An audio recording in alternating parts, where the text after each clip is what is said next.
Mark, can you hear us? Mark, can you hear us now? Yep. He said Can you hear me yes. okay? Everyone who loves team, give a thumbs up if we can hear. Good. Thank you, Melissa. Fantastic. Okay, we're running a few minutes behind everybody. It is 3:12 technically. On March 12th, let's call this regular meeting of the Moab Area Travel Council Advisory Board to session. Let's do a real quick round the table of just introductions. And we have quite an audience. We'll do open forum for anyone that would like to speak. I'm Brian Hunnings, Chair of the Travel Board. Sharon Kinsley, board member. Rebecca Monso, board member. Lori McFarland, board member for High Point Pomeranian ATV. Robert Riberia, Grant County Economic Development. Melissa Stokes, Grand County Economic Development. Sky White, Grant County Economic Development. Angie Book, the OSTA director. Greg Poor, OSTA Assistant Director. Viga Metzner Moab to Monument Valley Film Commission Director. Ben Ferriel, Director, Economic Development Department. Brian Martinez, NAPTEC Expeditions. Kotz Borchevsky, Vice Chair. Howard Trammell, observing Moab Area Travel Council meeting. Kate Finley, Grant County Economic Development. Jill Jessen, ABC Board. Greg Island, Visitor. Forrest Rogers, Moab Museum and Economic Development Advisory Board. Perfect. And people online? Yeah, hi, Mark Stevenette with Love Communications, Managing Director. I'll turn over to Aaron. Okay, Aaron Evans, VP and Group Account Director here at Love. Great to meet you all. Rachel Robertson, Media Manager at Love Communications. I'll give it to Luke. Yeah, I'm Luke Thompson. I am an SEO and paid search specialist here at Love Communications.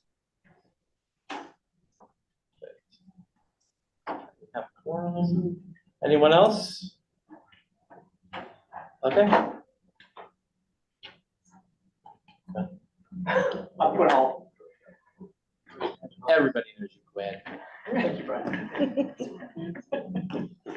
All right, let's start. Any citizens that like to be heard? Yes, no, maybe so? Okay, perfect. Let's move to the first agenda item, which is approval of TCAB regular meeting minutes for 10/10/23, 11/14/23, 12/12/23, and the last meeting, which was 2/13/24. Were there any amendments or changes that need to be changed? I make a motion that we approve the minutes for 10/10/23. Second that motion.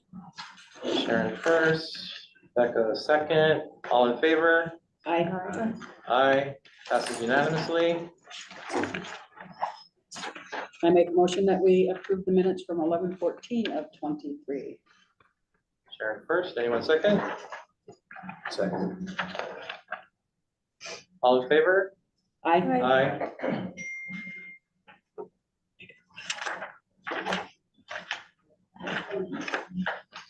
Anyone want to make a motion for?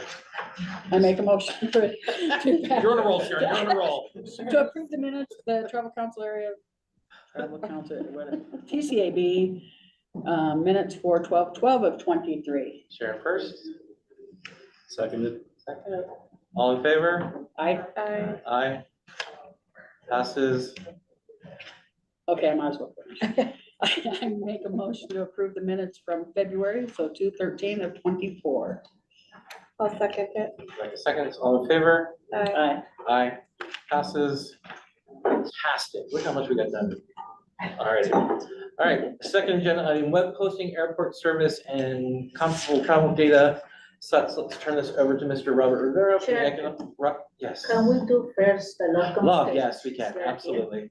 Is there any objection to us moving that up on the agenda? No. No, okay. Then Love, we'll turn it over to you, Mark and team. Okay, great. Thanks so much. Good to see everybody, and thanks for the opportunity. What we wanted to talk about today is, as we were talking with Ben and Melissa and Robert, in terms of driving awareness for destination weddings in Moab. And so what we've done in the meantime is we've pulled up some data and some research specific to search intent, what people are searching for, and really looking at those opportunities and what that means for Discover Moab. So I'm going to turn it over to Rachel and Luke to talk a little bit about our findings and recommendations for promoting weddings in Moab. Thank you, Mark. Hi, everybody. Are you able to see my screen? We can. Great. All right. So, yeah, my name is Luke. I'm going to be giving you an overview of kind of our research strategy and some of our findings for a wedding planning specific campaign for the Discover Moab website. And this document is going to be passed to you, so feel free to review it afterwards, but I'll just be talking you through it at a high level. So based on some search intent research conducted by our team over here at Love, we have been seeing a sustained interest in weddings at national parks. And at this point in time, there is not a dedicated webpage addressing the topic of wedding planning on discovermoab.com. And based on our look at the data, we're seeing this as a prime opportunity to position Moab as a wedding destination and to increase traffic and visibility to discovermoab.com. Our approach to doing this would have two main tactics involved that we're proposing to deploy to help capture some of this untapped traffic and search interest that we're seeing. The first tactic would be to create a dedicated landing page all about wedding planning resources for the Moab area. And the second tactic would be to launch a Google Ads campaign that is part of our greater paid search efforts that would target an audience who are demonstrating search interest for wedding planning related keywords and sending them to that landing page that we create. So I'll speak a little bit more about both of those things, and then I'm happy to answer any questions about this approach. So starting with the landing page, creating a dedicated landing page for this topic would be killing two birds with one stone, so to speak. It would we'd be creating a strategic landing page with some SEO best practices in place.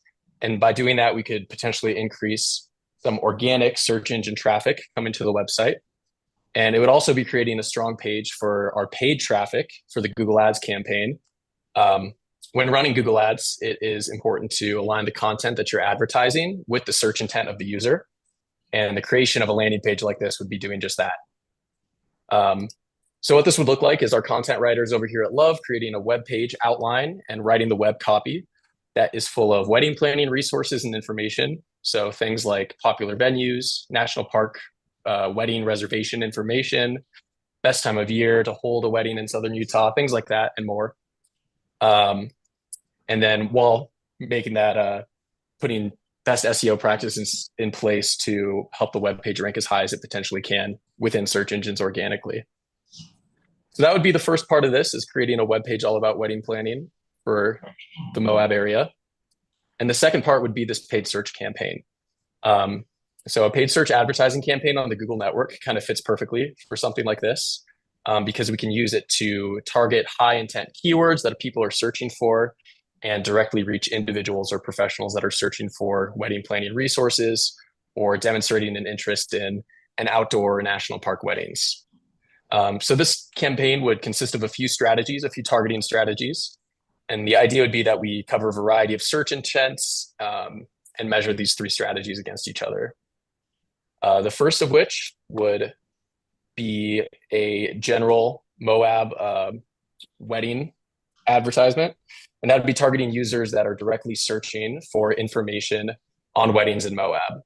So imagine someone searching, can you get married in Moab? And our advertisement pops up and then directs them to that landing page with all sorts of resources for them.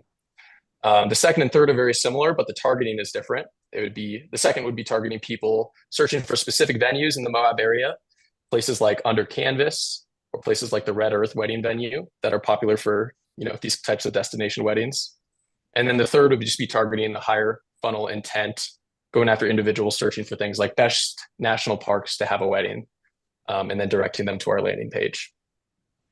Additionally, in the targeting setup, we would set up these campaigns to preference individuals who fit into our target audience profile, people that Google's algorithm have marked as Utah-bound travelers or wedding planners, all sorts of things like that. Those are the two tactics that we are looking at deploying here.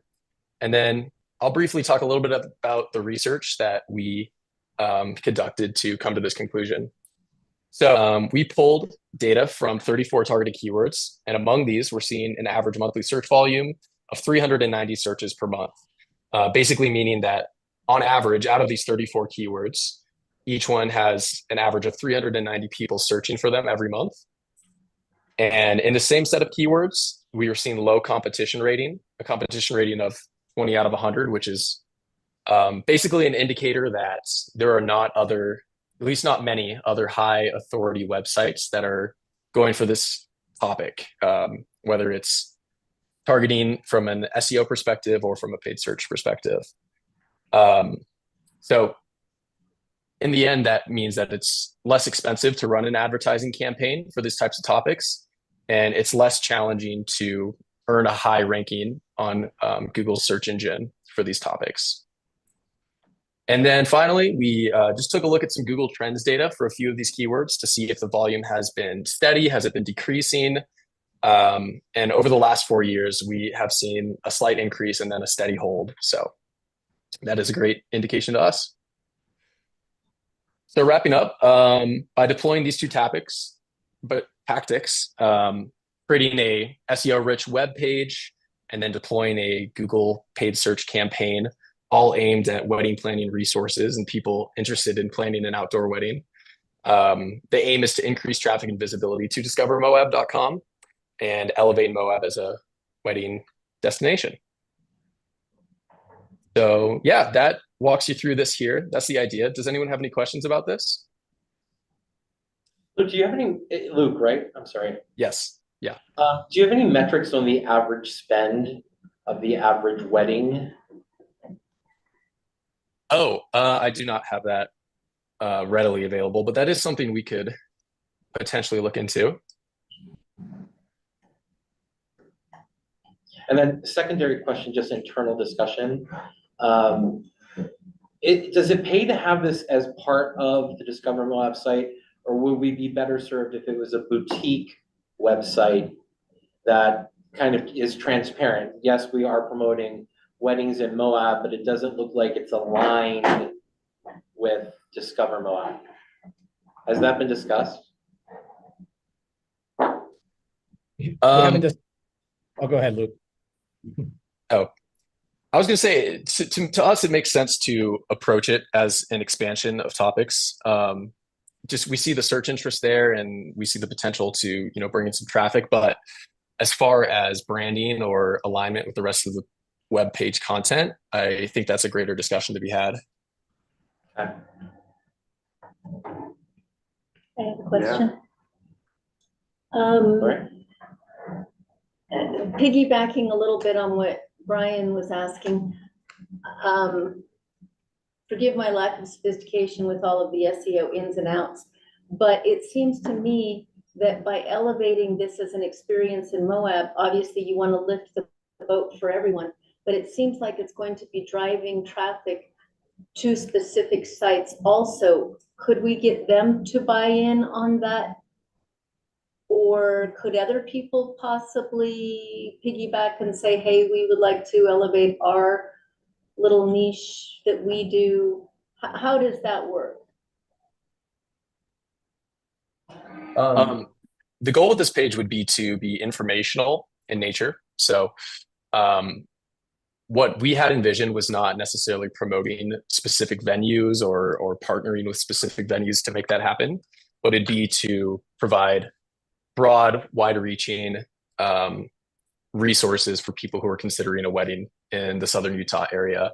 So I think that would look like the mention of some top venues and probably some links to some official government website resources to make reservations in the park for a wedding like this. But if there is, if there's the idea of having, partners jump in or anything like that, again, kind of outside of the discussion we've had thus far. Or maybe if there was an option for people in the community, Discover Moab's quite good about saying, what types of activities do you do? Would you like to opt into this or that? And if there are people in the community that are, I'm thinking of some very nascent businesses that are trying to do wedding type things, that might not have the current exposure, but if they could be listed as an option or something like that, maybe if we reached out to people in the community, that would be easier to get resources. Yeah, that is absolutely a consideration we can take into this. And Luke, if you don't mind, if I can jump in really quick. This is Aaron, by the way. Just say, I think that's a really fascinating idea and one that we've actually worked on with another client where they started essentially like a community co-op page where it was a specific landing page for events and weddings and family reunions, etc. Where then the tourism group then reached out to the different community members, community organizations, whoever it was, to then join and become part of a, excuse me, this kind of specific co-op, if you will, landing page for weddings and different events. And so I think that's a really, really good idea. I like what Lori said, and this is, I think we really need to look at what we need to do from our side, which is create a vertically integrated opportunity. So we become the Inspire, but the organizations need to market their services because they'll do a better job than a county government website. Mm-hmm. Where I think this, and where I'm trying to go with this is, we have Red Earth, which, you know, we hold music festival events there, but it was designed as a wedding center by people who do wedding photography. We have the old bus, the 1940s bus that has been conditioned for multi-use that they use, for instance, as the green room at the folk festival. Those guys are all set up to be wedding vendors. In fact, we heard a lot of this at the entrepreneur piece of the roundtables for the Trail to Tomorrow. So I think what we would need to do is we need to communicate that we're trying to do the Inspire part of the pie, and then how do we give people the lever to get in that so they're also found in that search of those options. Because I mean, there could be bachelor party with you know, vehicles from High Point Hummer, or having gotten married in Moab, it was a raft trip. It was a big party at the Sunset, and then a big day where we used tag along back when they were in place to bus people to the reception. So we didn't have anyone that was drinking. And so the options are endless. I would hate to limit the vendor list to what we had on ours, but I think we need to trigger this and then enable everyone to start taking a piece of the pie and figuring out how they can wedge their own way in, if you guys agree with that strategy. Sure. This might not be popular, but I was wondering, because I know in the past, Robert has done updates to our webpage, our website and everything. Would our money be best spent having Robert develop the webpage and we spend our money with Love for the paid search advertising campaigns? I think you should do that. And I can speak to that. And that's the plan. I'm really glad you brought it up. That's the plan. So we would provide the content outline, and then as we've done in the past with, you know, sending imagery or different things like that to Robert, Robert builds it out and takes care of all of that. So that's a good point. Perfect. Any other questions from anyone? Comments? So, well, I guess that would be, I mean, if you're saying paid search for Google, Luke, I would assume that we'd have more money to spend on other things such as like paid search on TripAdvisor or, you know, other social media sites like that. This is just as part of your overall campaign. This is just one component. So for example, we have a paid search campaign component implemented for the summer fall campaign that would begin May. And so it wouldn't just be weddings, but it would be all sorts of different activities, events, and things like that. This is just one component of the paid search campaign that we'd be deploying. And then, and to your point, we've got outside of paid search, we have all sorts of different media channels that we're utilizing between paid social and native ads and so forth as well. So for your overall campaign. Rebecca. I was trying to think. All right, well, seeing as there are no other questions, I think as a recap, I think that we are interested in pursuing this. From what I'm generally hearing, that Robert would do the framework based on some content that would be provided to him via Love. And then I think next step is to just look at overall cost for SEO optimization. So does someone want to put a motion together to further pursue this with Love? Just exploratory. We're not saying we're committing to anything. I make a motion. We doing, okay, go ahead. Oh, thank you. And just to let you know, so as part of the budgets that have been approved and so forth, this is already part of it. And so how it works is, because weddings haven't been a part of the paid search strategy in the past, we're adding this component to the overall paid search strategy. So in terms of budgets and timelines and all of that, that's already been part of the approval process and so forth. We're just simply adding another layer to the paid search campaign strategy. So there's no additional cost to anything. It's already been part of the overall campaign. This is just simply adding another component. Mark, I have one last question. Is there a part of the country that is more inclined to come to Moab as part of their wedding?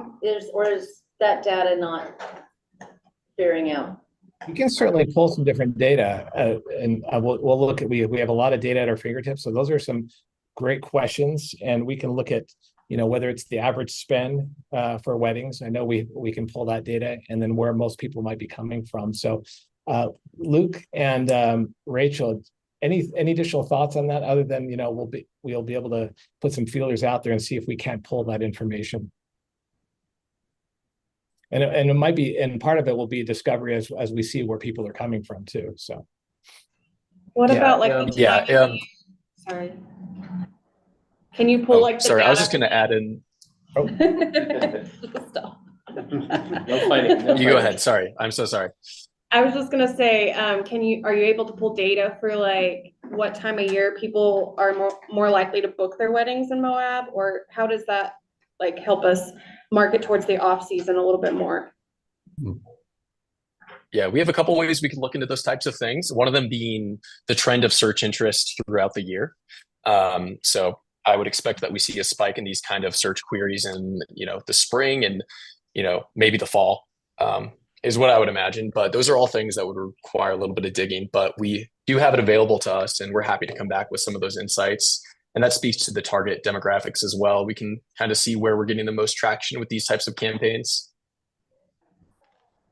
In my experience, responding the information center calls, most of the calls that I have for wedding is on call. People like to come tomorrow. I mean, it's beautiful, the landscape.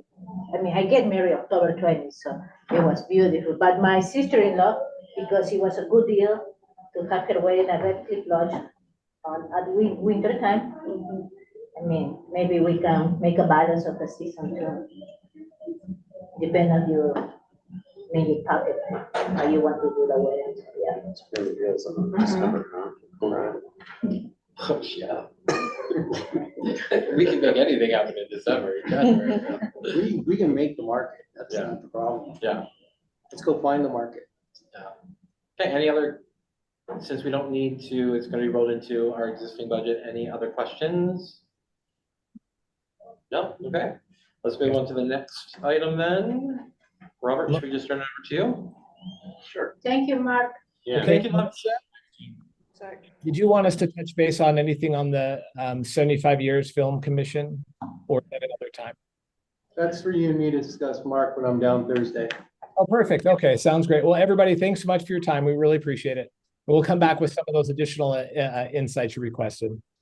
Thank you. Have a great day, guys. Thank you. Thanks, everyone.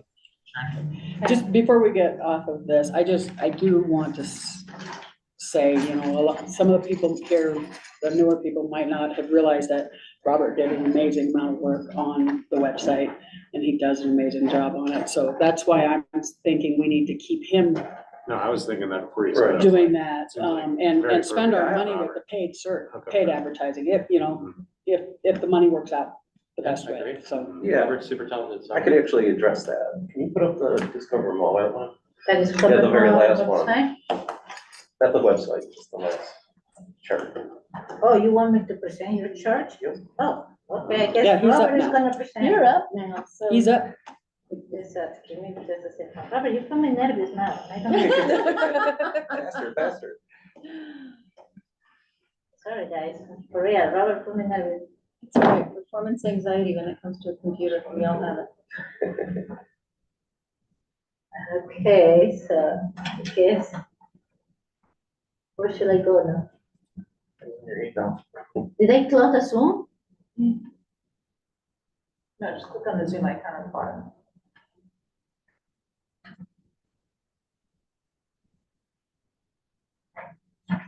There you go. No. No, but that's the email. You can click on my link. I'm here with Hammy. We are together. And it's still recording. No.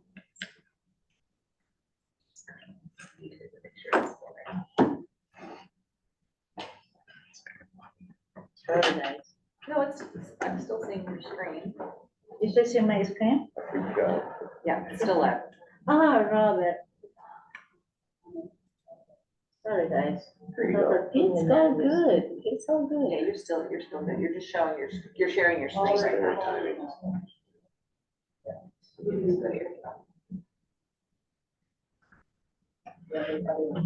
This one, Robert? Travel? Airport. Airport. Blog post. Blog post. Okay, blog. Here we are, okay. Just go to your, go your mouse down here. No, this is And my then- phone. Yeah, so here, and then go to share screen on the bottom. There you go, and then you're gonna wanna, share the Well, maybe this one. because right now you're just sharing Gmail. So This you're will gonna stop wanna your go, screen. you're Yes. gonna wanna share. Okay. What do you want to share? This one? That's so weird. It usually works. Okay, wait a One second. of those days. Right, right. Okay. Not necessarily. Sure. That's a way old one. Look at your hat, Alex. Yeah. Cheers. Okay, this is weird. That's off, everybody. Oh, you know what? Open a new tab. Post stuff you don't need. Oh. Stop sharing. Okay. Now Melissa is gonna share from here.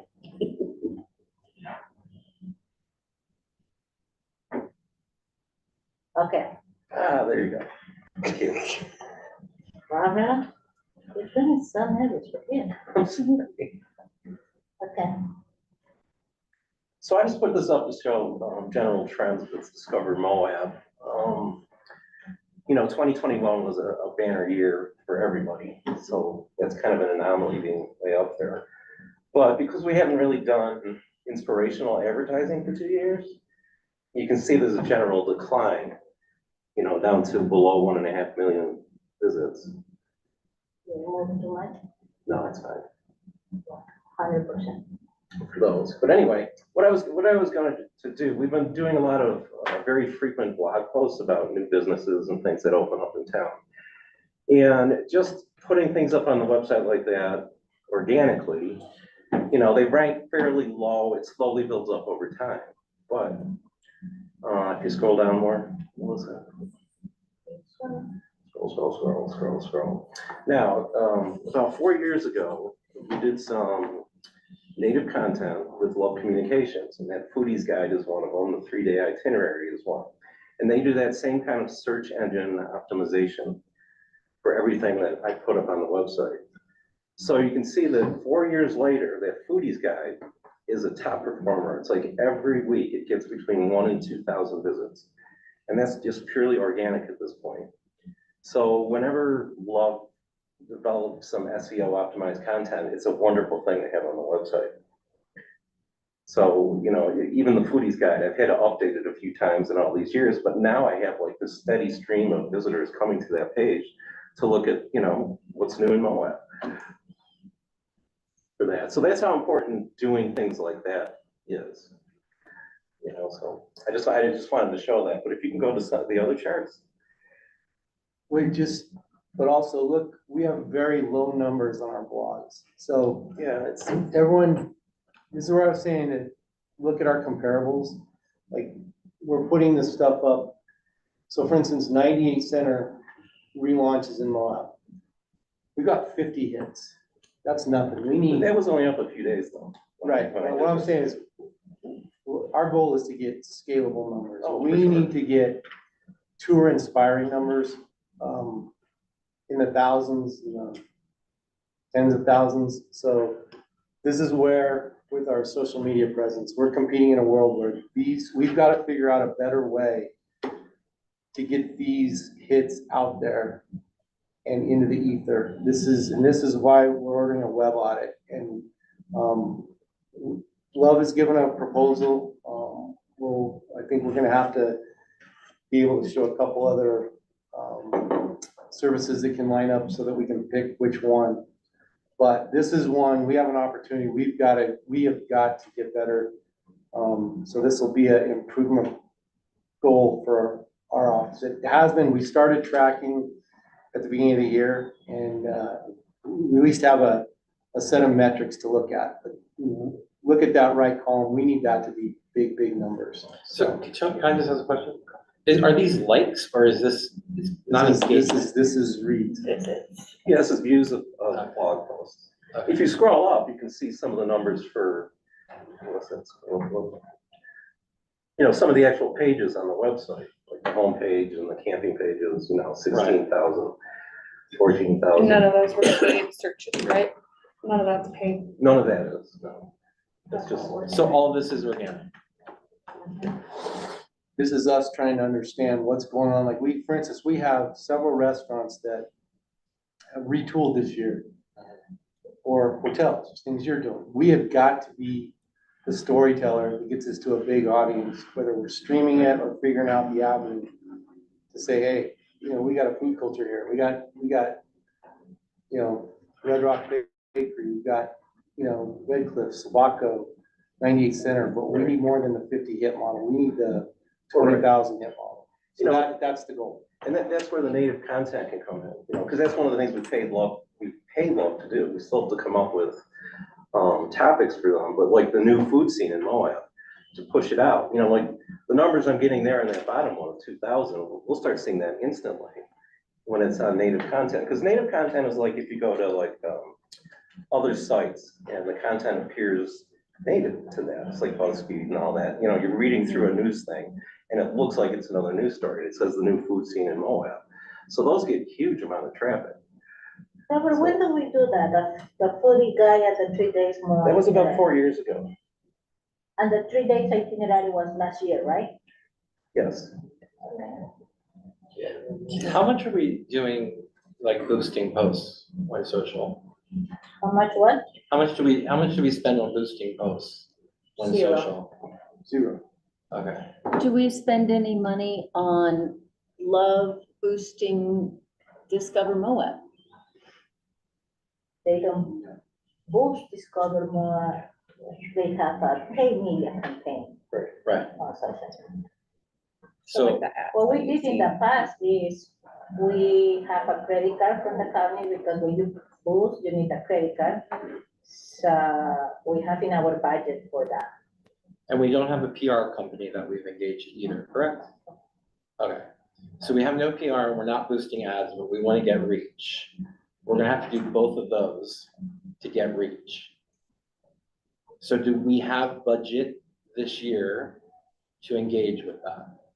Yeah, we can do that.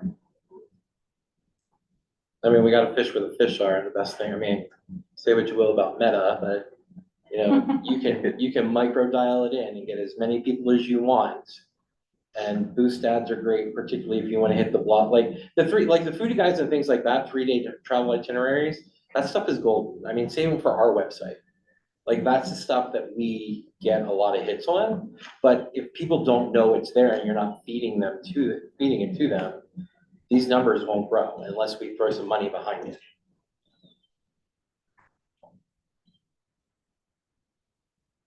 I mean, we have such amazing stories to tell down here, but we're not engaging with a PR company. I mean, it's not gonna happen organically, because I can tell you right now, anyone that thinks that running a social media page is easy, it's not. Anyone who's tried, unless you are constantly coming up with your own content, anybody here tried? How are you doing, Mr. Martinez, with yours? Doing pretty well. I Yeah. got a, yeah, we do pretty good with Blaine, putting in just local stories and guides and things like that, so. And how many times a day are you guys posting? What's that? How many times a day do you guys post? A day? We post about 4 or 5 times A week. a week. Okay. Yep. And, yeah, 4 or 5 times a week, and I bet we're getting anywhere between, you know, I've been counting likes, probably 50 to 80 likes on each of our posts. So somewhere around there, we get pretty good engagement, and if there is something that's, you know, really taking off, I'll throw $50 at it. And, you know, and then really watch the reach grow on that, so. So you are boosting it. Yeah, when, you know, when there's a story that looks like it's organically already growing, you can tell, okay, there's interest in this. You can boost it up right there, and you know that it's a good post. It's pretty simple that way. Okay. I just wanna share with you guys, I don't know how we're doing in time, but So we're good. the Discover More has 70K likes, so that's interesting for us to see the number. It's a huge number to compare with other companies here in MOA. And these followers was increasing really fast since 2020 or 2019. So that's good, but we need to invest money on our social media. Yeah, when did you start your page? 2020? No, we've had the page No, for a oh, while. You've had the page. Oh, the page Yeah, was it's been there for a long time. for longer, yeah. Right? 75K is pretty nice. Uh-huh. Yeah. Yep. So do you want to talk about the other numbers, brother? Sure, the airport. Mm-hmm. Oh, okay. So Ben had me compile some numbers on our local air service, which actually are very interesting. So these are surrounding airports in the area, just to show the capacity, number of flights per day that they have, and the markets that they serve. And you can see Moab is at a real disadvantage with the air service that we currently have. I mean, these numbers speak for themselves. I mean, that's a lot of potential tourists on a weekly basis. I mean, that's maximum capacity, but still, that's a lot of potential for all those different destinations. St. George's numbers are about to grow. They're about to get more air service, so we are very limited with what we have access, which has a trickle-down effect. It's highly affecting the Rocky Mountain Air to the point that they are completely changing their strategy. They're shutting down trips, and so this is one to pay attention to as we go forward, because this is something we definitely got to start fixing. Do you have an enplanement I don't, data? not at this point. Especially because it's only been doing 2 weeks Right. in the country. This was just an interesting travel comparison. The top chart is for someone living in Chicago that wants to visit all of those destinations listed on the left. And I included the flight cost, comparable hotels at all of those, comparable car rentals, and the time of travel. And you can see, like, the top was really shocking to me, because it's like, Moab is just under Paris. It's cheaper to go virtually anywhere else, Disney World, Las Vegas. So again, this is just one of the challenges we're facing. And then inversely, I did travel from Paris to those destinations. And once again, it's pretty expensive to come to Moab. I mean, it's definitely a hindrance. I think it's going to be interesting this year. I mean, last year when the airport board came out, Yeah. and basically we were told there's only 31,000 people that flew out of the airport, right? Our airport, Canyonlands, right? And I know it's hard for us to do a correlation of people that are flying into Grand Junction or Denver or Salt Lake to see who they're coming here. But, you know, I think one of the things that, even at the Chamber of Commerce meeting last week, when, you know, it was brought up and shown like the Fly To campaign, the amount of eye rolls and groans in that room was very loud. And I don't think that we're doing a good job of explaining when we're spending $240,000 of whatever money, how is that benefiting us? Because people don't see Moab as an easily reachable fly to destination, right? So I guess my question is that money well spent?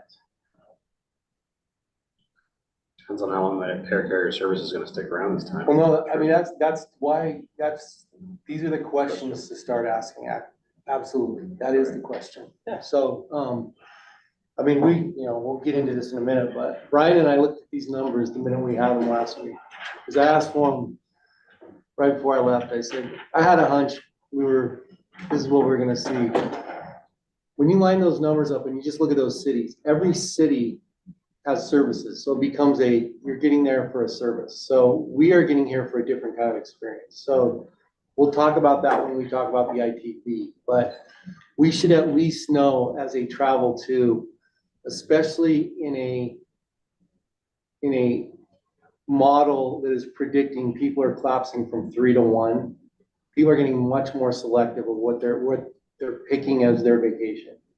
So we need to understand this so we are marketing appropriately, which to your question is the perfect one. Is like, okay, a fly to, it's hard to get there, then we may need a different, it's a train to, or it's a, a shuttle to, or it's get to Grand Junction.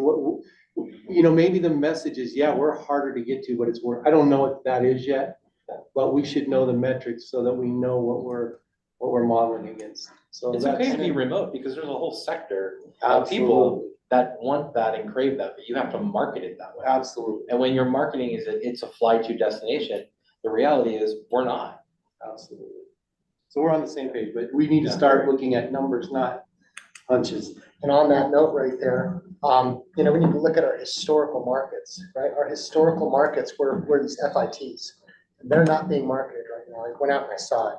So if we're not marketing these FITs, which is people coming in, flying into California, flying into Vegas, renting cars, and then coming out here and making that big road trip, that was our historical market right there, because we were a hard to reach destination, and we're not there anymore. Oh, for sure. I think it's important to note that the flying campaign was agreed upon last year as part of the co-op marketing. So that section of the co-op marketing is kind of etched in stone. So we don't have a lot of flexibility in not doing it. Our flexibility comes with our summer and fall campaign. Yeah, I mean, I understand the need for just awareness. Like, I completely get that. Having the banner at the baggage claim at Salt Lake Airport, I completely understand that. But that message better not be recreate responsibly when you come to Moab. Because that's not attracting anybody. Sorry. I'm just calling a spade a spade. That's no incentive for anyone to come here. But isn't that the goal, to disincent people from coming here? Well, yeah, if you look at our website, it has says been the goal. that we as a travel counselor are supposed to not increase tourism, but increase the dollar value of the visitor that's coming here, which, sorry folks, that doesn't work. It doesn't work. I mean, is there a test before you can come on vacation in Moab? Well, Like, who's doing an annual income? I wish our Anybody who county writes- commissioner person was here today. Anybody who rides a UTV has to take the test before they're allowed to drive one. Yeah, we have a lot of tests. But those before are we not at allow- our level to solve, Right. okay?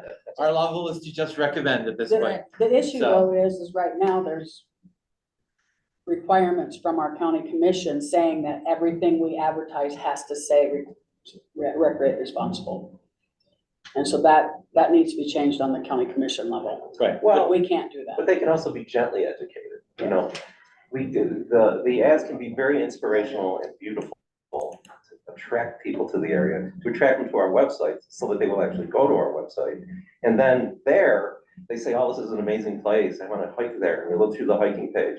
And throughout that page, there's gentle, responsible recreation messaging, but nothing in their face. Certainly nothing on the ads. And we changed the ad for this year, so the people who attended the chamber, I showed the new ads and it just say, go visit discovermoa.com. Right, That's what it the said. original ad prototypes from Love that we're Was using to get started with the campaign initially said, learn really how to recreate responsibly responsible. at Yeah. discovermoab.com, but I had them change all of Okay, that to just Yes. learn more at Yes. discovermoab.com. Melissa and Robert, do not take this personally. I know that you too. No, we've been battling. I this was for 2 also at years. that No, county no, no, commission that's meeting perfect. where you guys had to get the billboard passed. And I thought, oh, this thing is only gonna take 3 seconds and and it was 45 minutes Yes, about what that message on that billboard needed to be. yes. Yeah, Yeah, far we too were much of just that. talking about a new campaign for the airport actually, so Yeah. yeah. Yeah. So, all right, Robert, anything else you wanna? No, we should really move on. Okay, all right. Hey, Let's do- We have one more Oh, question. I got oh, one sure, more question, sure. Rob. Before you go. Do you have any idea on, and I'm sure this wouldn't be easy, but current numbers on international visits today as we have in 2019? On your On the website? on the website. I can get those numbers for you for Do you sure. have an idea of how they would correlate? I have that information. Can you pull that up for me? Because that Can would you actually show be it really at the helpful T- for It's up what to I the need to talk chair. about a little bit later. Chair, do you want me to? Sure, bring it up. Yeah. It's gonna tie into the next If that's subject okay anyways. with you, Yeah, no, absolutely. So that will be Over here. the agenda. The top one. So actually, the chamber just sent an email to all the chamber members, all the links for the from Monday presentation. So I'm just gonna share with you guys my presentation that I did on Monday. And to answer your question, Brian. Thank you.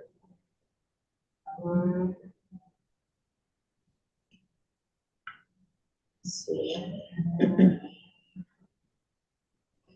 Is this Okay. actual visitors or to visitors to the website? This is the Visa View for Yeah. international. For actual visitors, okay. Yes, but you this want Visa spend, Visa spend. This Yeah, I is was dollar hoping for the spent. website, but He not- wants to know the website. I was hoping for the Oh, website. the website. Yeah. Robert can put the numbers. Yeah, I can pull them. Yeah, that Yes, would be but nice. not Send them to the Yeah, yeah, definitely. Okay, Yes. so you wanna have that for that, but No, that's okay. I mean, it'll come up for Yeah, but this is kind of similar trend. Okay. So what are we saying as the trend between 2024 and 2019? So this trend is from, comparing, this is actually a trend from all the way to 2023 and compare it from 2021 to 2023. So the spend was, in 2021, it was $1 million From international? for international. During COVID. Okay. 2022, it was 8 million. And then 2023, 9 million, almost 10 million. And do we have 2019 numbers? Because that's what I need right there. 2019 is what we compare to. If I don't have Let me see 2019. if I can pull the number for And so, Visa View. and the reason that I'm saying that is so the ambassador gave a speech out there and was saying that 2024, right now, we're seeing complete return of international visitors to 2019. So if we're not keeping track with that, right? And in the German market, actually, especially, you're seeing a tenfold increase, right? We're missing out. We're not there. Yeah, and you can Yeah. see here, the German market is the third top for us. Sure, yeah, but I mean, what I need to know is, I need to know 2019 to see how we're keeping up. Are we keeping up with the rest of the state? Right, that's just the state of Utah right there, those numbers. Yeah. Yeah, so I just want to make sure that we're keeping up, and I think it's something like 2 million visitors that we should be expecting. Yeah, because Brand USA mentioned at the beginning of this year, they say by 2026, we're gonna be the 2019. That's the statistic. The ambassador said this recent 2024, we're gonna see the Only same 2 years. I have the report right here from Wow. state, yeah. That's cool. So, I mean, I just want to see, are we keeping up with that? Are we positioned to stay on that track right there? And if we're not, What can we do to kind Well, of stay on that the track? first 4 months of our co-op marketing, that's just, that they're preparing the assets for now. We finally got some photography and stuff that we can use for it. Yeah. It's totally dedicated to international inspiration. So we're gonna be translated into native languages for the majority of those countries right there. Nice. So that's how we're starting out this year. Okay, very cool. And how much of Love's budget is spent on, are they translating our stuff into other languages? Yes. They are, okay. Yes. All right, with that being said, Brian, you need to see anything else? I'm gonna look at the numbers for you. No, You're good? All right, let's turn it over to Ben and Brian then. ITB report. All right, so, as we said, ITB this year, we were going as a scouting trip. So one of the advantages, NAVTech has a history, Brian's, partners have a history going back when, there weren't many people modeling tourism at this scale. So we kind of knew going in what to do a little bit. But here's some statistics from the opening ceremony as well as the recap of what happened, because I just looked at it today. They are reporting they had 100,000 attendees, 5,500 exhibitors. It's 5,498 if you don't count the two of us. 170 countries, 27 exhibition halls. So you can imagine this is as big as you can get. The host city this year was Oman. So next year will be Albania, but Oman, the way they presented this, and this was like an opening for the Olympics. I mean, this was a very impressive, large scale ceremony where through a lot of video, they showed their recreation, they showed the things you could do. But the way they presented it was with the Oman Symphony, which the Oman Symphony, I mean, you're talking Saudi Arabia, Oman, that neck of the world, that is, they print money. It's not about, did they make it? It's, you know, we joked the whole week, we weren't gonna go on that floor because they would just buy Moab. So we understood the size of scale. Julia Simpson, the CEO of the World Travel and Tourism Council, in her opening remarks, she sized the market that where we are right now in the world tourism market is it represents close to 8%. I think she said north of 7.6% world GDP. So on the current, you know, world GDP, this is an 8% piece of the market. That's pretty material. This is up 22% from 21 and only 23% below 2019. So everybody is using that 2019 as their benchmark. The one thing that was really interesting in her remarks, she only mentioned one US state, and that was Utah. And she talked about the $2 billion market opportunity that Utah was going after. Not any other states in the union were mentioned. We, through Brian's good leadership in getting this set up, we had a small, very minimalist booth on the adventure tourism floor. So I'm gonna challenge some assumptions of what was just said here a couple minutes ago. The model there was everything we're doing here. It was very much built around responsible recreation, dark skies tourism, voluntourism. We were with countries like Bhutan, Cuba, you name it, but it's where people go to recreate. We were in the section where people were showing bike trips, raft trips, and it was very much about not destroying the environment. So we can look at this from a different perspective if we want to get into a worldview that we have an opportunity to take the lead. We are LEED Gold certified. We've got other things. We can start melding these because this is now a selling point. There were, I mean, we probably saw, what, 12 presentations a day on this. The Outdoor Adventure Association was all about the responsible recreation, taking care, being stewards of the land. The German dark skies expert actually came over to our booth because he'd been to Canyonlands. He said, oh, Moab, and talked about the fact that, you know, there are markets like Paris, Hamburg, these giant cities, there are people that have never seen the Milky Way. To get out and be able to see the Milky Way, or that is a huge draw. Brian being with Navtech and being so much time down in Canyonlands was talking about, the certification we have as a national park. Where, that gold certification gets you to a point where you can navigate by starlight. And these are powerful things in that audience. One thing about it is, in fact, when he saw us sit down in his audience, he changed his presentation, told the crowd that I've got two guys from one of the best dark skies areas, so we're gonna do this in English because I want these guys to be able to understand it. So, and then out of that, we just got flagged with vendors coming out that are creating astrotourism, that have astrotourism programs. Then we got into the voluntourism piece, like what we're trying to do with the Spring Spruce Up. Now, one thing you have to realize, we're dealing with countries that have different laws and that, so there's a lot more nervousness about, child abuse or child, overwork, child labor. But the voluntourism model is a very big one right now. And we are trying a little bit of a litmus test with the Spring Spruce Up and working to try and kind of create a market thread there where we can stream to these markets where we have lots of recreators coming from, Colorado and such. Come here, you clean trails, you break trail, you may feel a little bit more like an owner. You may feel like you've got some more blood and sweat in the game. I personally have some friends coming over. They'll bring their 3 young daughters to work on this. They're homeschooled, they're getting school credit, but they're insisting on staying in a hotel and being part of this for 3 days. So we may have an opportunity there. Another thing that was very much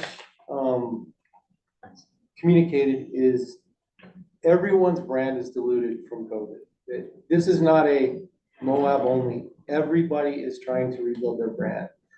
When you see the amount of money that is being spent now trying to grab customers to their market, we are in a hugely competitive market. I mean, it's always been competitive, but it is now on steroids. There is a concerted effort by everyone to strategize what we've been talking about, get to the precision target where they are getting the, whatever kind of, you want to call it, sustainable, spendy, the quality tourist or the quality visitor into their market. So that is just what the playing field is. With that, I'm going to turn it over to Brian. And then after that, we can start talking about opportunity for next year. Yeah, thanks. So, first, we were kind of fortunate at that we didn't join up with in the USA branch. So USA was kind of in the next hall. When he says these halls, I mean, imagine like a Walmart superstore, right? And like having 2 levels of that. So there was 27 of those halls around here. So it was a massive scale place. So USA was in the next hall over. We were in the adventure travel hall, and we were also right next to this great big stage. Right, so when we were at our booth, we got to hear all of these people talk, and it was great because we really kind of got, at least I got a good sense of the market and what some people were looking for. There was one talk that was given by ATA, I think they're called, and that's the Adventure Travel Trade Association.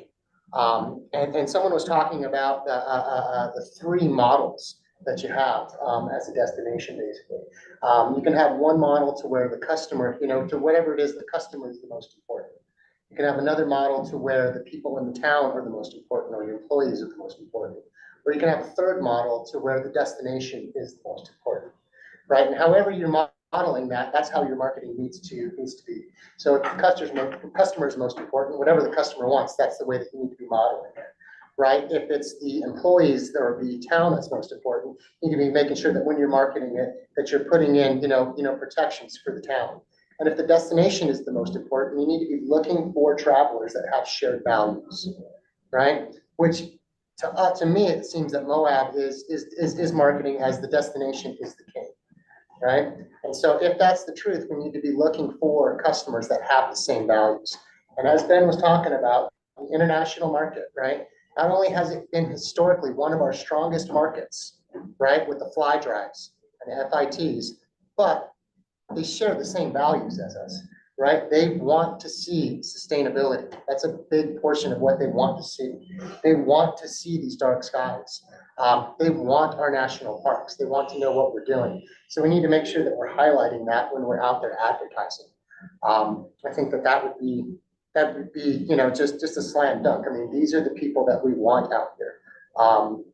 You know, I don't know, at least for my business, you know, the way that things have always gone is, you know, once we hit about July and August, right, that's when the international market would come in and kind of really start filling that little gap.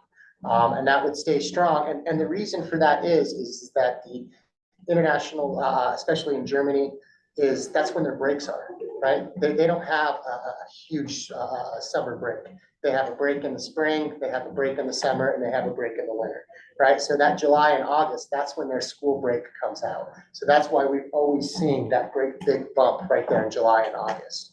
All right, I'm gonna go on. So I went and talked with Sarah, who is our representative out there. And, you know, I was just talking to her kind of about the market and a couple of things. And I says, well, what's going on? Why are we not seeing anybody? And, you know, and as I kind of went down, she goes, well, I was told that people shouldn't visit Moab in July and August. Let that sink in. The only time that these people are gonna come here to visit us when they have time is July and August. Our strongest market right now, historically, now I'm not talking like this is our strongest market like last week or the fickle domestic market that moves in and out. I'm talking for the past 40 or 50 years, the international market that's put this town on the map, right?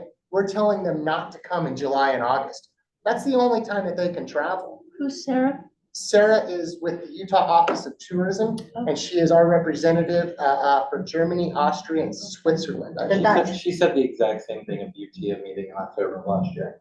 When we all came, she was shocked that so many of us from Grand County were there. And her first response to me was, what are we doing wrong? Are we marketing you too much? So I will, just so a note for this board, I will be in their office on Thursday, having a meeting to discuss this. And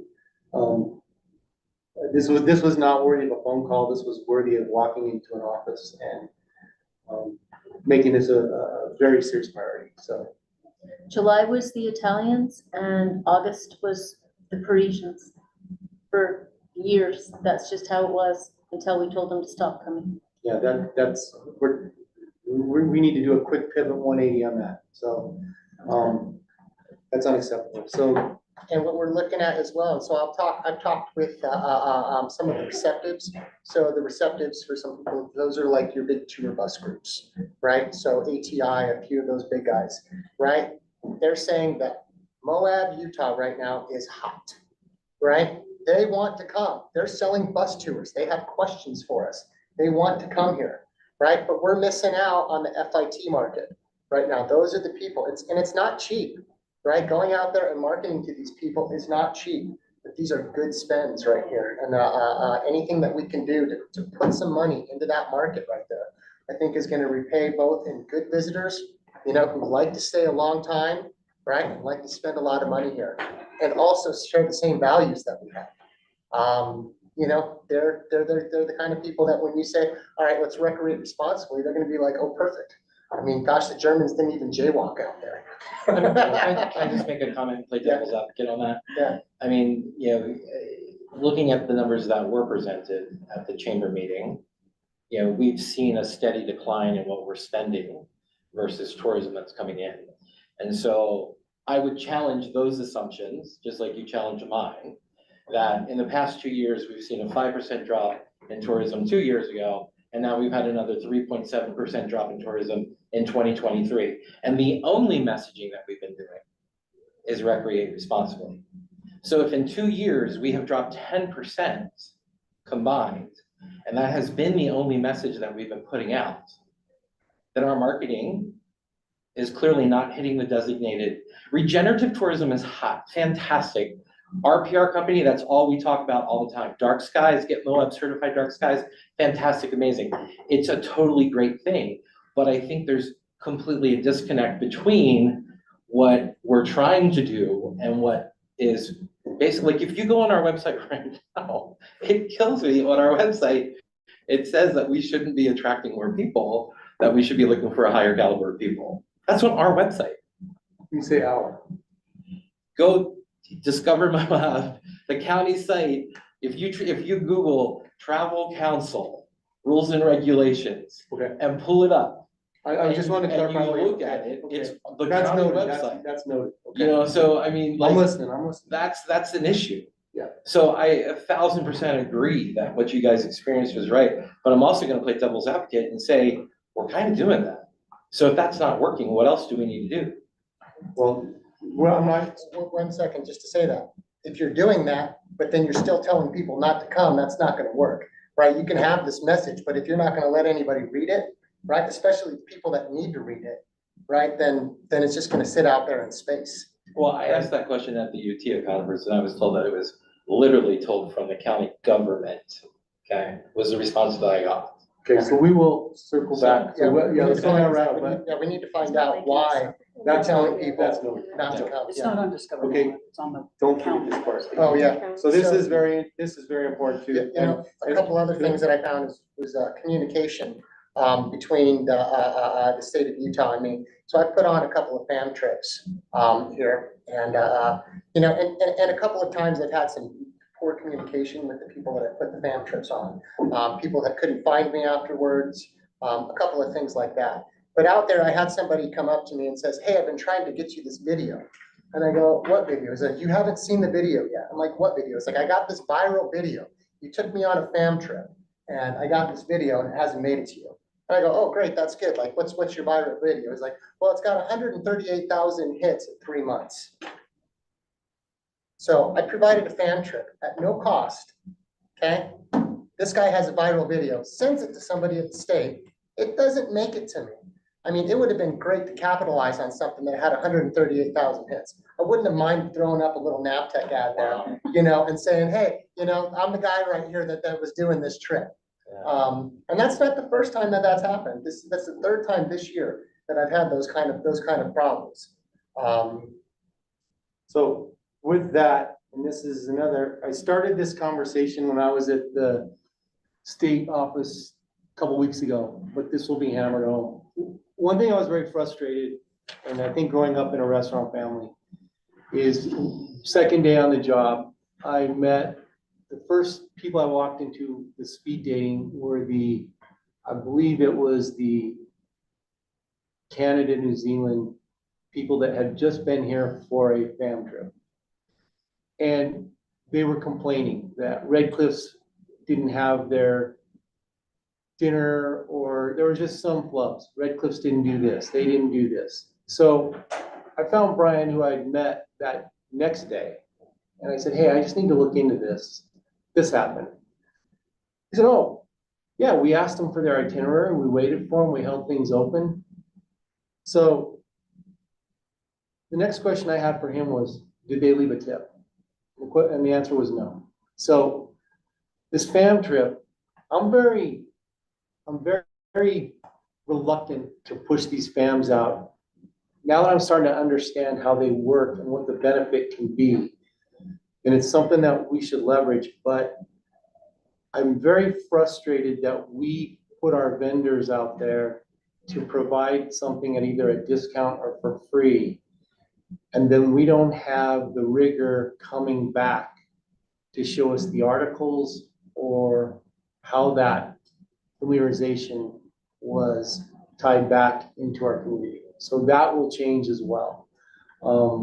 And that was, I think, Brian, I don't know if you remember that conversation. No, I remember that fam trip. Yeah, and so. They said they were gonna be late, and we Yeah. said, okay, fine, just know that our kitchen closes at 9:30. They showed up at 10. Exactly, so. And then we're upset that we were closing the kitchen at 10. So I think there's. And then we didn't give them a tour at midnight of the Yeah. property, and it's dark, and you can't see anything. Right. Now, this is the same Brian, that we hosted the southern region of France president with many of you in this room, Lori.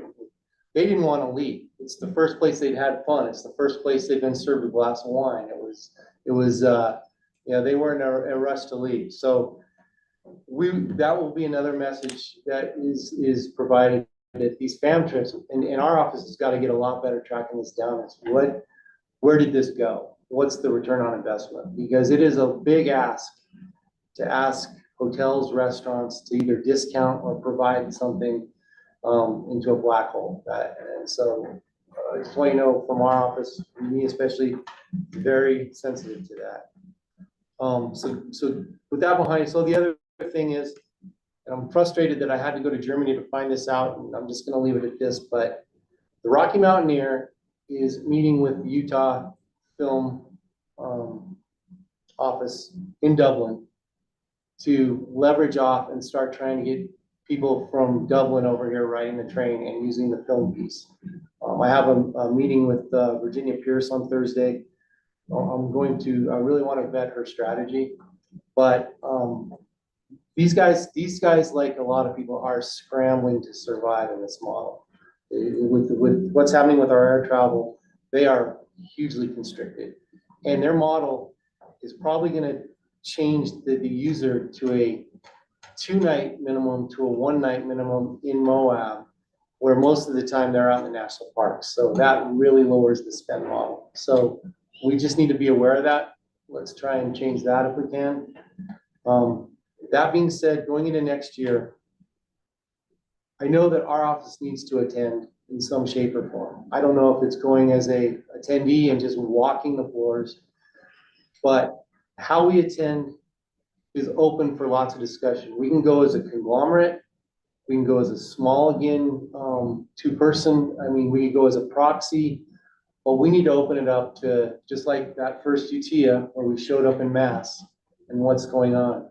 We have the opportunity that if we go with a lead time, we can size a booth where, again, we try not to be with Visit USA or on the USA floor, which we think would be a good strategy. I've got pictures, but Visit Zion was right next to Detroit. So I don't want Moab to be right next to Detroit. I want Moab to be known on its own. I think where we were this year was a pretty good position. And I really thank Brian for setting that up and doing a lot of the legwork before we got over, because I basically just showed up and was supportive. One thing I definitely want to do next year is get on the speaking agenda. I think there was big power in those talks, and there was big audiences. So the booth size participation, we will open that up.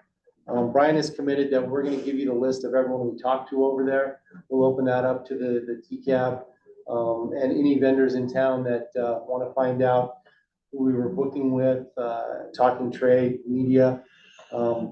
Full transparency. Let's just grow the pie. Let's raise the water level. A couple interesting things to me, because I searched through the 27 halls in Europe and such. There wasn't much of a France presence, unless I do make mistakes. I missed it when I looked. I believe that France doesn't need to be there. That they're France. They have the visitation model. I mean, we learned that from the southern region. They're being overloved, and so that was interesting to me because I wanted to find that. The other thing was the China. There was not a China model there. On the Asia floor, there was Korea on the open, but this makes you realize how China is the closed market, how we really need to use the influencer model. I think it's through LA. And what I'm learning from people like my colleague Jill here, that we have opportunities to go push our message into markets where it gets influenced, and we can get that decent marketing into our location. Spent a lot of time with the LVG QT, and I apologize if I said the initials wrong. Huge presence there, half an exhibit floor. That is a $218 million market, or 218 billion, sorry. That market is very selective. They are very national park friendly, but you've got to sell that market. Immediately had someone send me a picture of the rainbow flag from in front of the mark. And I think when I spent 2 hours with the team from over there, there's consultants over there that will teach you how to market and pull that market in. But they are doing things, you know, we all have our ideas of how that works. Kentucky has figured this out. Kentucky, not the safest place historically for marginalized markets. It's the bourbon market. It's LBGT bourbon tours. It is trying again to compete and dig into that piece. So again, we have opportunities that we can go be very strategic about. And I'll just finish with this iconic story. So the last night, one thing Brandon and I didn't talk about is we had a few challenges over there. Both of us didn't have our luggage arrive when we got there. So we got to spend a couple of days. I was just losing sleep, for circadian rhythms, but also wondering if our booth was gonna show up in time, which it did in time to barely get going a couple hours into the show. But, and I think Lufthansa might have bought me a nice pair of Adidas shoes, but other than that, the last night we were there and our flights got canceled coming home because very selectively the German tourism brokers created a travel strike because they knew they had 100,000 people in town that needed to get home all over the world. So 2-day strike. We probably spent 2 hours getting home to our hotels from the convention area, a place that had taken 12 minutes by cab previously, to the point we missed our dinner with Airmont Global. But at the same time, we went to a beer hall for dinner. And if you've ever been in a German beer hall, you sit right next to the table. It's loud, no music unless there's an improv band.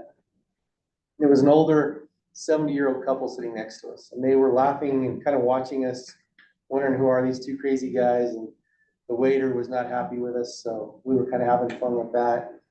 So when my beer finally arrived, I cheers them, and first question, where are you from? I said, Utah. So their first question, are you Mormon? I laughed, I said, well, and they said, oh, do Mormons not drink? So I said, no. I said, but I said, you know, we're from a place called Moab. They weren't sure where Moab was. They'd been to Utah. So we talked a little more. And I pulled up a picture of Delicate Arch. This goes to conversations Jill and I've had, Love and I've had, that we've got this arch that's iconic. Maybe it's on the same level as the Statue of Liberty at Golden Gate Bridge, that maybe we should be putting that out there.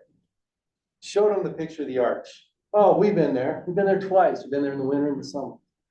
Okay, what are you doing in Berlin? Well, we have friends, we're Swiss, we have friends that have a flat here that let us use it for 12 days a year, so we're over here. Oh, what do you do? Oh, we go to concerts. Weirdest thing, we saw a great concert last night at the Giant Hall. It was the Oman Symphony. We explained to them why they were singing the Oman Symphony. Then we proceeded to spend the next 20 minutes showing them the Moab Music Festival. We showed them pictures of things going down the river, grotto concerts. I'm pretty sure that they're signing up to come over here with their friends this year. Then we showed them NAVTEC, we showed them river trips, we showed them the Great Gallery. So our joke was, we're gonna get tourists in this town if we have to go get them one at a time. But what I say there is, they didn't know where they'd been, but once they saw the arch, they knew where they'd been. And I think that's another place we have an opportunity to maximize some value and put ourselves on an iconic destination is king model. So that's kind of where we're going with this, but look for more information on us. On this, if you have questions about ITB, what we did, contacts or things, call my office. I can wrangle Brandon, but we want to be, this again, as we said, was a scouting trip, and it's to serve the greater good. So one more thing, you know, the week that I was out there as well, I met with a couple of vendors. One of them was Get Your Guide. Get Your Guide's probably, I think they're the second largest OTA out there. And anyways, at their offices, they told me that they are right now in the middle of going after to try to compete with Viator and TripAdvisor. So they're going to be dumping a bunch of money into the market. They are putting up ads right now. They're going to be doing California, Las Vegas, New York. And I said, well, why not Moab? She says, I don't know, let's see. So anyways, that is a contact. It's something I think that would be a fantastic opportunity to explore. They'd want some matching funds, I'm sure. If that's something that you guys might have something available. I'm gonna pass off the contact to Ben here so that we can look into it. But to be into that scale, that would be pretty good, especially after seeing that slide right there, that we're ranking right up there with those guys as far as cost goes. Good stuff, guys. Thank you. Brian, thank you also for all the legwork and doing that. Absolutely. So kudos to you for doing that. Okay, let's switch kinda. Hey, Angie and Greg, I sorry. think Tammy wants to say something. Oh, Chair, can you ask her? Tammy, did you have a comment or a question? No, I don't have anything right now. To report. Okay. I'd like to introduce Angie and Greg. Horrible Good names job. still. So, and I asked Angie to come out and speak out here 3 weeks ago. We're kind of having I met with Virginia Pierce at the chamber event, actually, and we were talking about, the 100-year film and what plans were and what Red Cliffs was going to do. And there's an opportunity to tie into the county fair. And I'll be the first person to admit I was woefully not prepared for that meeting. I had no idea the challenges that her Angie's team is facing. And when I look at what our responsibility as a council is to do, is to, find opportunities to promote tourism. And when I brought it up internally with our PR team, they leaked it out last week to a couple different travel writers. And we've gotten 14 responses from travel writers that would love to come to Moab to experience a true county fair, 4th of July kind of experience. That being said, after speaking to Angie, how many people are on your team? Party of 4? Literally right now, there's 3 of us working on it, and my admin is having to take family leave, so she's going to be down for 6 weeks. So it's currently the 2 of us. I do have some good news that I'd like to Yeah, I'm going to turn it over to you. I just wanted to tee you up with that. So virtually it's my crew out at OSTA, which I have a staff of 6. It was something that I brought to the county administrators last year in the commission. I asked to bring the county fair back, and I was able to get it approved. So I think we had about 45 days last year to pull it together, and we did it. We've gotten a lot of good feedback on the county fair, so we're at it again this year for round number 2. I just had a meeting with the county administrators and gotten it approved to move forward with a fair board. So that's something that I'm gonna take off and run with, and the resolution and the bylaws started. So I'm definitely gonna push for that because it's growing and it's growing quickly, and it's a lot to do just in our department and still run the facility, and a lot of big decisions to make, and also the budgets has doubled this year. So with that being said, we have a bunch of fun things planned for this year. We'll be adding some more music acts, inflatables, the parade. It will be happening. We'll be starting with that, and then same concept as last year as far as eating contests, family games, softball tournaments. Trying to think of everything. I have so many different things going on. Your TikTok influencers. Yeah. Volleyball tournaments, the roller derby is coming back for another year. Moab City's joining in, so the Art and Ag Festival will be out there on Friday night. And then also we'll be utilizing some of the funds to bring in a stock contractor, so there'll be a rail rodeo going on at the same time. Food vendors, all kinds of fun things going on. So it will be, starting on the 4th, July 4th, 5th, and 6th, and then we'll be ending the night of the 7th, with just a movie. And then, the film commission will be part of the county fair, and doing their 75th anniversary. I could keep going on, all kinds of fun stuff, right down to pony rides and. Yeah, I Yeah. think just a couple things just for the board. Yeah. You know, yes, Grand County did allocate some money to it, but you know, when you think of a county fair, what does everybody think of? Like the Ferris wheel and the zipper and Yeah. all that stuff. And truthfully, like to get that kind of thing is like a two-year waiting list to even get on the list to get that, right? Yeah. So the challenge you have is, you know, Edge doesn't know if our budget's gonna be approved for next year. Right. Let alone 2 years out. So when we talk about private government partnerships, I think this is an opportunity for local Moab businesses to kind of step up. I've been internally asking people on my network, and literally every single person is like, absolutely, how much you need? Because I think everybody sees Yeah. that July 4th weekend in the middle of the summer is a neat period for us, right? And this hits everything from a marketing standpoint that we want to talk about with Moab. And this is a great opportunity and something that not only as a board, but as a community, we need to come and embrace. Right. Right. And we have to make, we have to get on that, that circuit.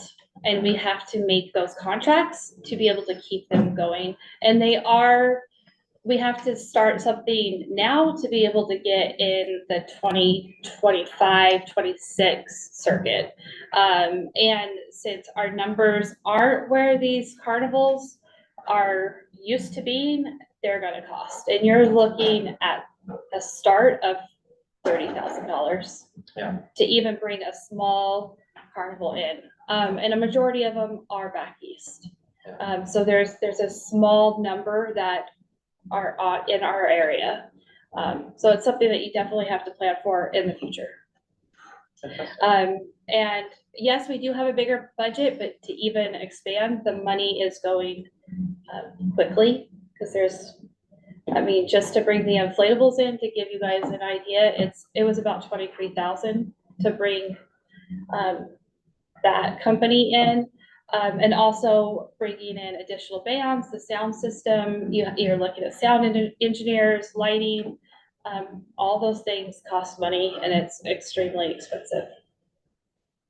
And I think it's really important that, you know, like anything, for the community and the business community to come together to start getting the message out for us, so that we don't have to spend marketing funds. The earlier we get that information and we can get that out is super important. Yeah. Like I know our PR is like, as soon as you have an agenda, let us know. Yeah. We've got writers literally like waiting to hear. And I have a tentative draft schedule right now. I'm just waiting on wrapping up the music, just because I am bringing in larger names. I have to wait for those final signatures to happen before I could announce who they are, because of their marketing teams. When are you hoping to get your first? I literally just got their contract, so I have to download it and then get it over to commission. So as soon as commission signs it and I get that final signature, I can announce who they are. And then That will be for the next commissioner meeting? I'm hoping, but we'll see. I gotta do it's an intense contract, so I have to go through all the attorney review and all that stuff. I stepped up the game a little bit, so, yeah. Any questions for any of you? Well, I just wanted to say that I attended last year the county fair, and it was a fabulous job for the whole staff that I have, and literally personally, I say to him, you did an excellent job. Oh, thank you. It was an amazing, I was first time, but it was beautiful because you see all the community together. It doesn't matter what your politics, what your religions, everybody was together and having fun. And that's, I think that's the value that we gonna do this year, so yeah. Agreed. And it is, it's about the community, it's about the kids, it's about independence. It's So just- sign me up for your volunteer. I was just gonna say that. Happy to jump in. I had to volunteer last year, I didn't get a chance to. Yeah, well, we definitely need volunteers. Security, I definitely need security this year. I need at least 4 more people that, Beck and I got you.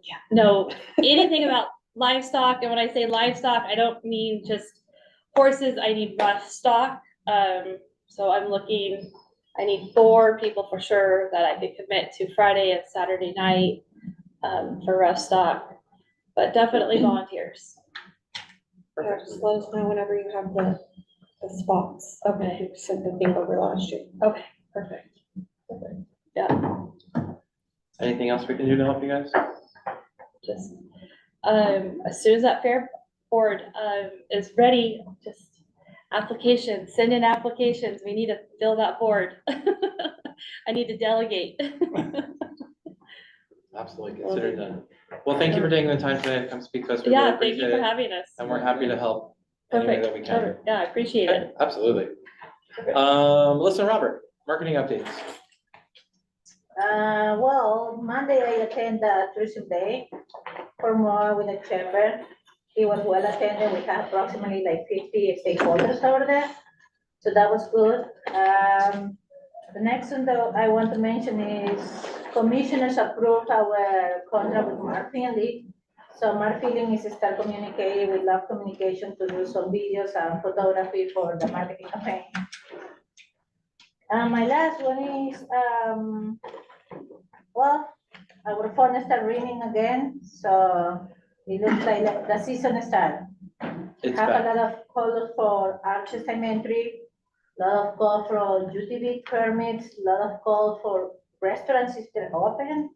So I'm gonna start responding the calls. Yeah. That's my update from me, I guess.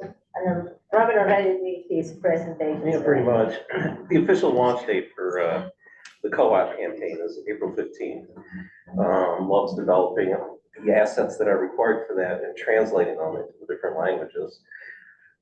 This year we want to have more diversity in our photography, not stock photography. But to get the campaign going, we actually purchased some really high quality stock photos just to freshen it all up until that they have something to run with right now. But as Melissa said, we're having Mark Finley come into town with a shot list that Love Communications will develop to do some downtown footage of people eating dinner, people walking around, booking tours, just kind of showing the Moab vibe, enjoying some of the downtown art that we have and things like that, just to make it, just as much of a destination as the national park. So that's pretty exciting. And then in addition to that, we're also going to organize a photo shoot, with the help of the resources from the Film Commission to again get more diversity, some more style photography that we can use in all of our marketing. So that's kind of going forward, but we'll be doing it. And when's he coming? Well, Mark Finley is actually here. Yeah, I was gonna say. Right now, but downtown's pretty ugly with no leaves on the trees, so he's gonna come back once we have some foliage and things like He'll that. be at the thing that Saturday, the training or the guide thing at the middle school. He'll be there because Walt Dapton's gonna be doing his talk on the, how the national parks became. He does the lecture that we make every year, but we're paying, Mark to film it. So, if Walt can't make it to someplace, he can send the video out, because it is very, very good information, so. Yeah, and Mark's gonna be reaching out to local business owners, anyone who wants to work with him, so. The more footage, the better. Just make sure you have plenty of time to talk when he calls. Yes, very true. And Love Communication is coming to town to check, what's the best places for Marfini to shoot to, so that will be interesting to see. Perfect, but that'll be in a couple months or a month or so after. When you said like foliage start popping. Usually, I think mid-April is usually a good time for There are foliage. buds on trees right now, Yeah. but let's hope it doesn't freeze. Good point. Right? Yeah. It's supposed to snow tomorrow. Oh, No. rain I on our saw parade. rain, I saw rain, I didn't see snow, so It'll snow out by us. fingers crossed. All right, thank you, guys. New business, just general discussion, in the packets that I gave you guys, at the last meeting, we kind of looked at the Moab Area Travel Council Advisory Board bylaws. I reprinted them, included them in this packet for each of you. We kind of tabled it in the last meeting, that if everybody wanted to kind of take a moment to kind of review them, and if they had any changes, that they wanted to speak about. So I'm just including it again to bring it up if anybody has anything. And thank you for the copy of the Robert's Rules. You're very welcome. No? Didn't we talk about changing the Grand County Council to commission? We did. There's some notes, I think there's notes somewhere.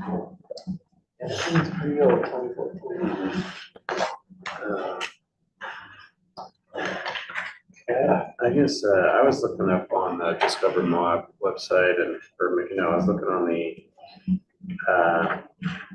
well, just a quick note, Robert,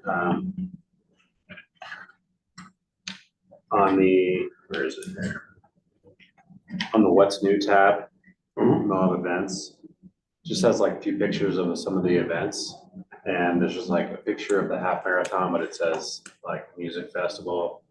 Oh, okay. Yeah. That's a boo-boo. Yeah.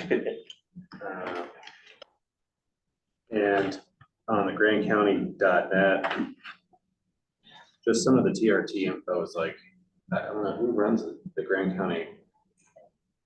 It's a dashboard, right? Yeah, that's the county Did you see that on the website. economic development page or on the? What are you- county page? That was, well, what I was just telling Robert was on the, Discover Moab. Okay. Mhm. But who runs the Grand County Moab.net page? You know? The county. Quinn Yeah. might know. Quinn knows That's a everything. good question.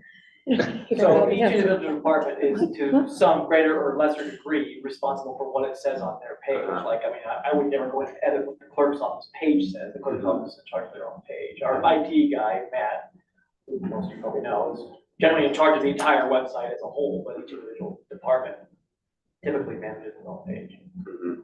That was My department is way behind, so. Mhm. And there, yeah, if you see the update, like, we went through a big update last year, about a year ago, where we revamped the entire website and all the colors changed and everything, and we tried to get most of the update dates then, but that was a year ago, and things have changed. Yeah, if you send me the link, where did you see that? Well, information? I It was just like, economic just type in like development? TRT on the website and it just brings up stuff from like 2014 and 2015. Elaine Gisler's like still the, Perfect. yeah, so it's like, it's kind of ancient. Yeah, anytime anybody sees some of those calling to our attention, for something like that, it's probably best to just alert to Ben and we get with, Mhm. we can see where those pages go and when they were last updated. That's So been an sometimes it ongoing could be project. just documents Yeah. that Google search Yeah, is pulling that well, it's not on Google though, I'm searching on the It's on website. on the website, Yeah, okay. and even like I searched Google and it still brings up like the same old like 2014, 15 numbers. Yeah, there's a link you've got, let us know, we'll do what we can. Okay. We're definitely interested in that. And then how do you get to the dashboard again? That shows all the, all that. That's the economic development page. So if you go to departments at the top, and then just pick economic development, currently it's the only thing that's on that page is the dashboard. But do we need passwords? No, that Who one has you should be able to go right to. Yeah, That was it's one we completely posted, public. Lori, 2 meetings ago, but I will tell you the dashboard is, the data set is going to a place where it's gonna be managed very well. So I didn't really want to bring it up because it seems like I don't want to it's go been on a, about it. I would actually, I was gonna ask you, if you asked the question. If there was and I'm not putting you on the spot, if there was 3 data points you wanted right away that would be helpful, what are they? Who's coming, what are they spending, and why?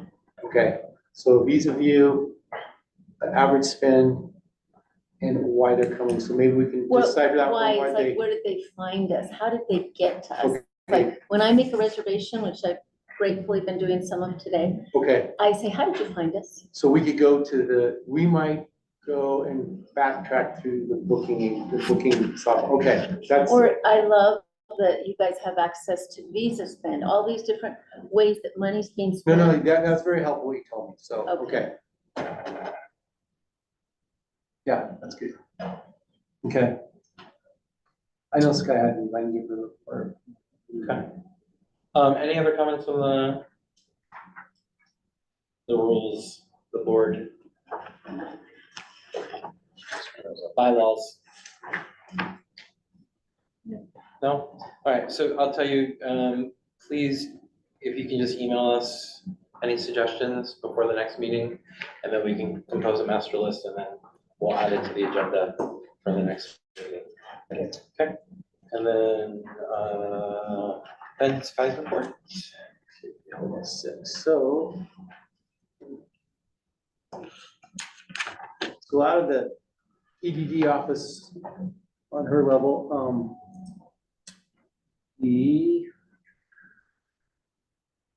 sorry, because I'm done. First one is STAR grant, the reporting. So we have 30 grants totaling just under 1 million. We have done a full review and worked with the county attorney to get those to the next step. So for the commission, they're able to work with that to make sure we're in compliance with the state. I think they're working Big with the job, commission. thank you. Yeah, I think they're working with the commission to offer some memorandums of understanding to a couple businesses that need more time to complete. And I think that will be on the March 19th commission agenda if you want to watch that. The 2024 community event grant program. So they're streamlining this to work in conjunction with the intent to apply event permit processes. That also is going before the commission 3/19. So I know that people on our team have worked very hard, Sky and Kate. So that one is very, is getting always continuing improvement with that. We are doing everything we can to support the In the Dirt screening, which is March 23rd. That's the Native American mountain biking movie that will be shown, I believe, at the high school. That's why Sky left. She's going to a meeting tonight just to make sure that they've gotten everything they need from us. We have the minority mountain biking group here out for a week-long trip out to Moab mid-April. The mountain biking community, thanks to a lot of coordination by Sky, is coming together to support this visit. This is a group that is a known entity. They're talked about on the outside channel quite often. They've traveled before. They've done stuff in Bentonville, Arkansas. So we're very glad to have them here. And this is again, I think you remember from the UTIA conferences, there are certain groups that invite us. We want to be included. And so this is one of those, get out here. You know, we tried to provide them a fam trip for a couple of their planners, but the issue was it was expensive for them to come out just to get out here. We said, we'll take care of you once you get here, but we'll still do some things to help support them here. There's been a lot of coordination with shuttles and things. Our own Commissioner Hadler will be participating with them. So we're trying to do everything we can to make that a great experience. We're working with CERTA to launch the Main Street America program. The next meeting for that will be April 3rd at the Mark. I don't know if Alex was so nice to host those guys at 98 Center. There was 2 sessions, but it basically follows a lot in the 13 ways to fill your community mindset. The book we've been pushing to everybody is, you know, come together, create a group to go create some kind of change. So that will be happening April 3rd. The strategic planning trail to tomorrow. The data collection phase is including the business sentiment survey. So we're encouraging everyone to take that. That one was started a while back. Hopefully you've all seen the QR, the invitation to do that. If you haven't, contact our office. They're getting a decent amount of sample size. So I think we have a relevant sample size, but the more the better. How do we So, know if we've taken it? Go in, I mean, you definitely should be someone taking this. So I will call us tomorrow and we'll make sure you're coordinated. I might have already done it, I just. Yeah, I we take a want lot to, of we want to surveys. make sure you're in there. A lot of surveys. Yeah, okay, and then what we're working with them now is setting up the visitor perception study. That one will tie to the business sentiment, because we, through our office, said, we want to know in the sentiment survey, how much you're investing into customer service training and customer service touch. Because then we want to follow that with a metric on the visitor summary to say, okay, what kind of customer service did you receive? Is this correlating? Let's see, then there's planning the Grand Business Summit in conjunction with the chamber. That's been a little bit of a challenge because the chamber has had 2 board members resign as well as their ED. So they are that was within hours of us giving them their grant check for $125,000. You may have seen that picture in the paper, which was also followed by the $75,000 grant to Moab Child Solution. I always get that wrong, the name, but Rob Grant's organization. So that was very much hats off to Sky and Forest working with these local entities to get that grant out. And I think we have a pretty good grant cadence going, because the business of opportunity at the state level, they want us to keep coming up with the next one. They want us to move quickly on these, so we're going with that. So that grant source is all from the state? Yeah, it's the rural county and the governor's Office of Economic Opportunity, GOEO, I always, yeah. And then, let's see.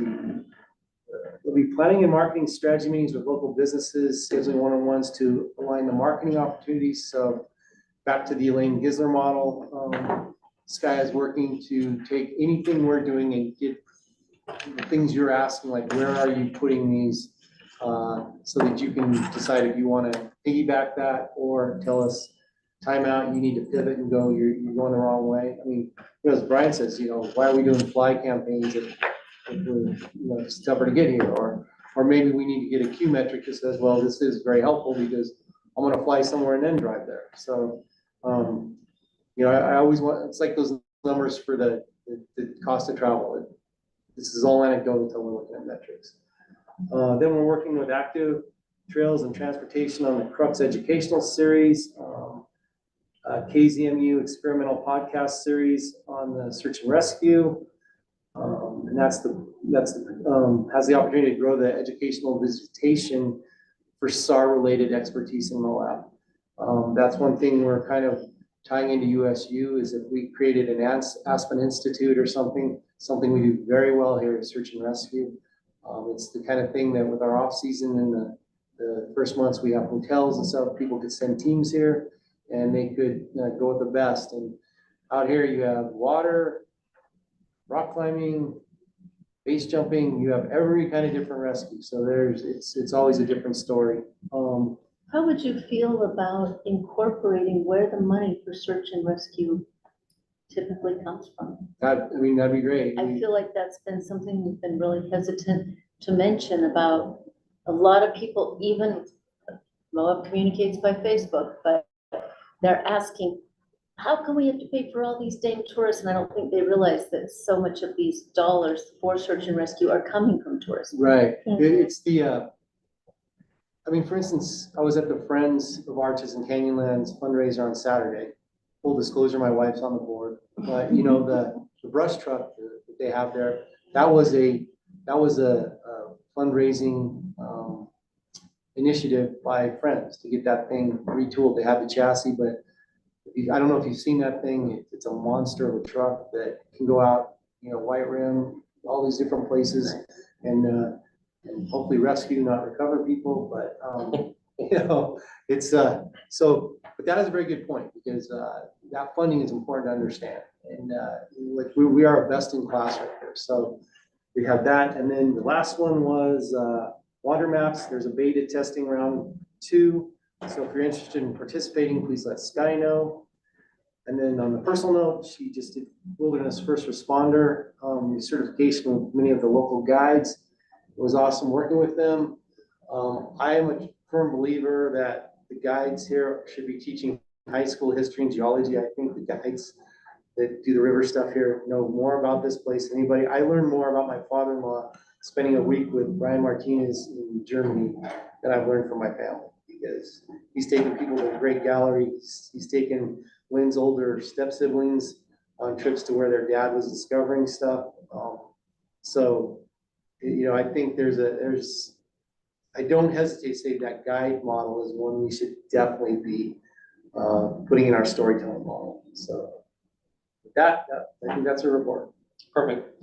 Sorry, gang, I know we're running a little bit over, but we started 10 minutes late. So, board member reports. Anything else? We're just getting started. Sushi just got started last week. 98 opened in January, finally. Woo! Nice. Philly cheese, Philly cheese. I know, I was really excited for that. I still haven't come by. So yeah, January and February were definitely better than I expected for being closed for so long and never been open those months. It was at least, you know, mostly breaking even. So it wasn't terrible. It was also good to be able to hire people in down months when everybody wants work. So you can definitely scoop up some workforce when you kind of open up those time frames. So that's really nice. And unfortunately, we won't have our park lit for, I don't know, till when. So that's, it's really gonna cut into our spring season, because they're doing the bulb out with the park downtown, just first parking, and I don't know when it's gonna make, they haven't even really cut into that street yet, so that'll cut into our business right now, but I mean, in the long run, it's gonna be great, so can't really complain. Just have to wait the construction out. We learned in the EDAP that I think they got their check and they were breaking the sidewalks the next day. That's a 7-month program. So. Yeah, but isn't that for the? You sound so excited by that. That's for the whole thing. Yeah, but for the whole thing, not just for the. No, yeah, I'm saying is. We're hoping Center Street's done fast. There's a lot of, Yeah. not a lot of coordination on that. No, So. Yeah. Feel your pain is what I'm saying. Yeah. I'm feeling your pain. if you watch them day to day, they're not doing much. No, it's pretty slow. Got a second? Yeah, well, they blocked off the parking and then they took it away. And so now the parking's back. So I'm like, well, what are you gonna do this or not? Anyway, not much. Sure. The MIC hours are now 8 to 5 with restrooms open till 9. The gate has definitely opened. Yeah. And then, staff, I'm working on staff orientations. All my staff is now on, at all my stores.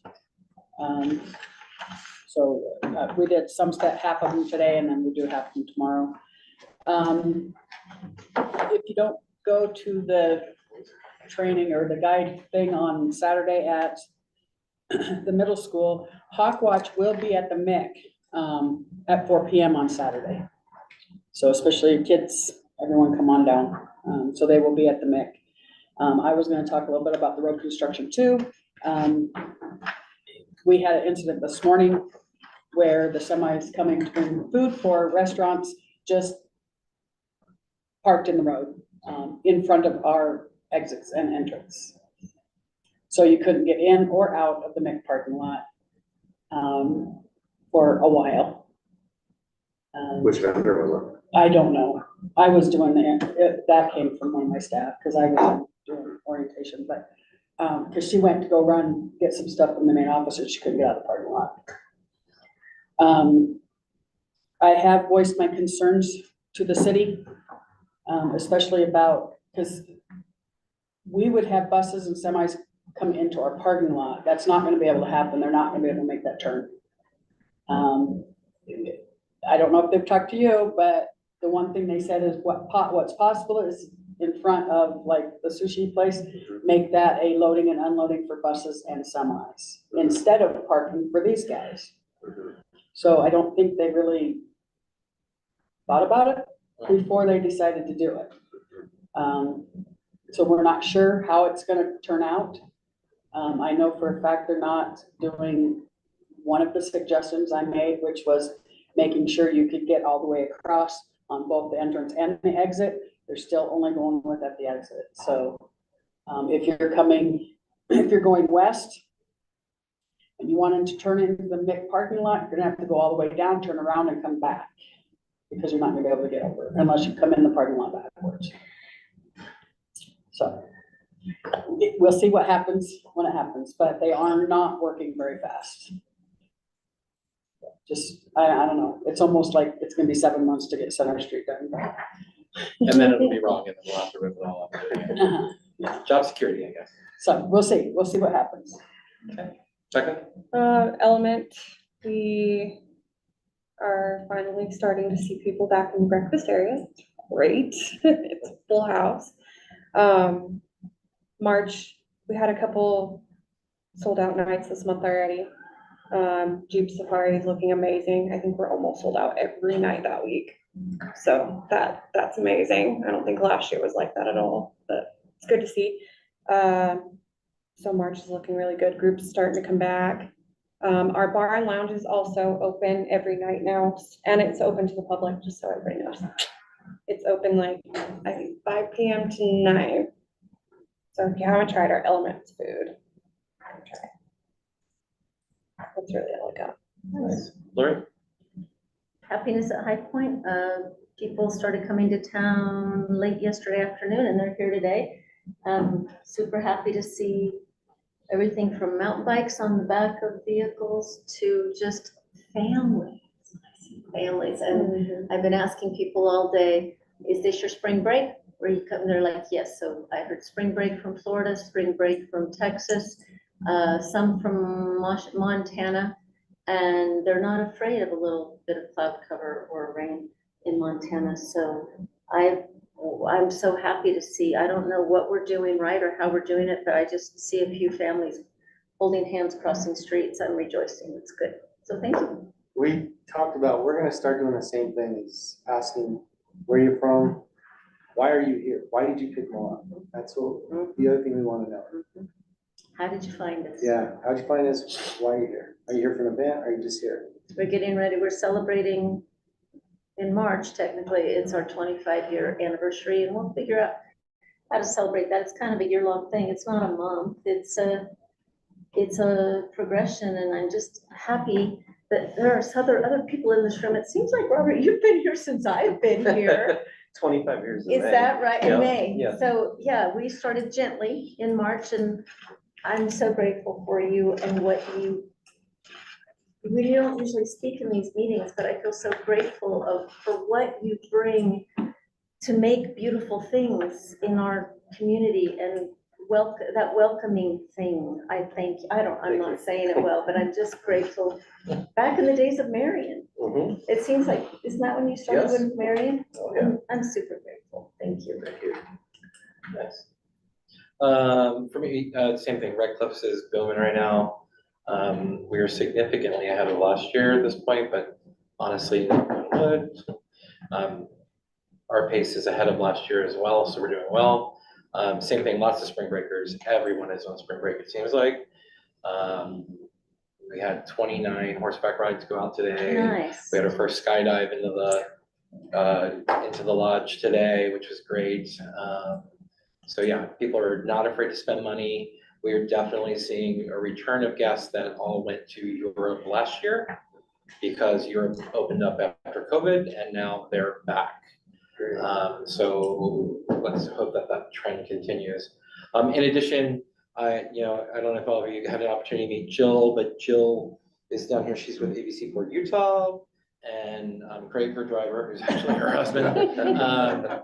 And Jill's been down here the last 2 days. As I've mentioned a few times now, we've been planning, we do a live broadcast. We're doing our 3rd annual one, May 22nd, live from Red Cliffs with ABC4 Utah. Last year, we used it to kind of do our sizzling summer promotion sale. And we sold almost $500,000 worth of rooms in 2 weeks by doing that promotion and launching it on the show. This year, we are once again buying the entire show. However, we are taking a slightly different approach. We are not doing all of the adventure tourism that kind of gets us in trouble because our trails are overused and yada, yada, yada. So we've given a spot to like the Moab Music Festival. We have given a spot to the John Wayne True Grit off-trail thing. So Jill and I are here to finalize the itinerary. The last opportunity, if it is a story that you think will bring business to us, please email me and let us know so that we can get it in a segment on the show. We're kind of using, I think we've talked a few times about this thing called Moab Mondays, which is something that we can get into further at a later time. But it is like, basically, I want to use this show as a model for that. Meaning that we can highlight things and tell a story about responsible recreation, about, you know, dark skies, which, yes, hugely important, that are going to appeal to people, but we really want to use this and craft this as that. One thing, because he left, and I talked to Jill when I was meeting with her too, is everyone should pay special attention to what's coming out of the museum, the internment exhibit. And then the history of uranium will be coming, as well as the cattle in the canyon that's up at Dead Horse State Point. That might be some really interesting content. So Cool. I'll tell Forrest to email you, but yeah, if you don't hear from him, just either. We'll get him. Yeah. We'll get him on the agenda. Yeah. Okay, cool. And that's all I have. Any other go backs? Anything that anybody would like to see on the agenda for the next meeting? Or you can. Instruction of how to effectively use the dashboard. Sure. And those pieces, if we can get FASL at it and then help other people. Because it's a community good, it seems like. Yeah, I think what we probably do is just need to publish the public piece on the website. And so get you that, so you don't have to even log in and just go find it, but that will improve. Yeah, like I said, I was trying to look for it today and it's like. Okay. The geofencing, who's going where, when. Geofencing has been an issue that we are going after a different way. I'm sure you guys are on this, I just. No, don't it's wanna been see- frustrating. I mean, I've asked the question and it's the tool, but I just wanted to know one thing. Who was at the Moab Folk Festival for 2 days? That's a very hard answer I to get think I with the can tell geofences you. we have. I think I can tell you, and then you can get the geofences. I mean, not right now, but we'll talk about Yeah. like what demographic that is. Yeah. What I think we need to do, I think we're gonna piggyback on a different tool as a pilot, so. No promise yet, looking into it. Can we have a motion to adjourn the meeting? I motion to adjourn. Second. All in favor?